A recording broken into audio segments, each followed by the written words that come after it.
kutoka hapo nataka tuzungumzie hatari ya uzaji wa hizi ndege za kivita kwa Saudi Arabia. Kuna hatari gani?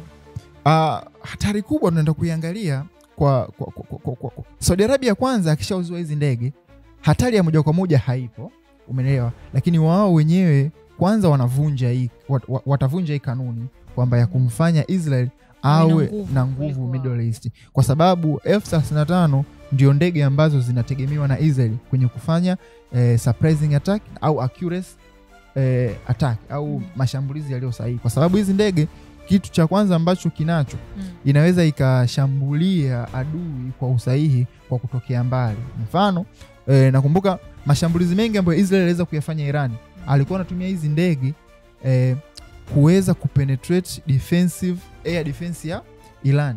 Kwa maana air defense kunakuwa na rada na makombora ya kuintercept vitu.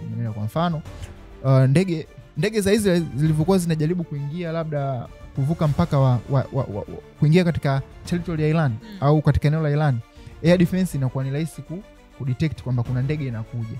Kwa hiyo sasa F-35 inachokifanya haifiki kwenye eneo la Iran. Hicho kinafanya ilikuwa inakaribia tu karibu na mpaka ambapo rada inapoanzia wanarusha makombora kutokea pale. Sasa ndege ambayo ina uwezo wa kufanya hivyo ni F-35. Lakini pia inaweza ikaingia kwenye eneo la eneo la adui au eneo la nchi fulani bila kutambulika na rada. Kwa hiyo ni ndege ambayo kwanza inaweza kukwepa mfumo wa rada, lakini pia inaweza kukwepa air defense system. Kwa hiyo sasa uuzwaji wa hii ndege kwa Saudi Arabia, Israel kwanza wanahisi kwamba cha kwanza Saudi Arabia akipata hii ndege, mfumo wa Israel kuwa na teknolojia ya kijeshi itakuwa imepitwa, kwa sababu Israel atakuwa na 35, atakuwa na 45 pekee hizi ndege, lakini Saudi Arabia atakuwa nazo 48. Iko kitu cha kwanza. Lakini kitu cha pili, teknolojia ya F-35 inaweza ikavuja.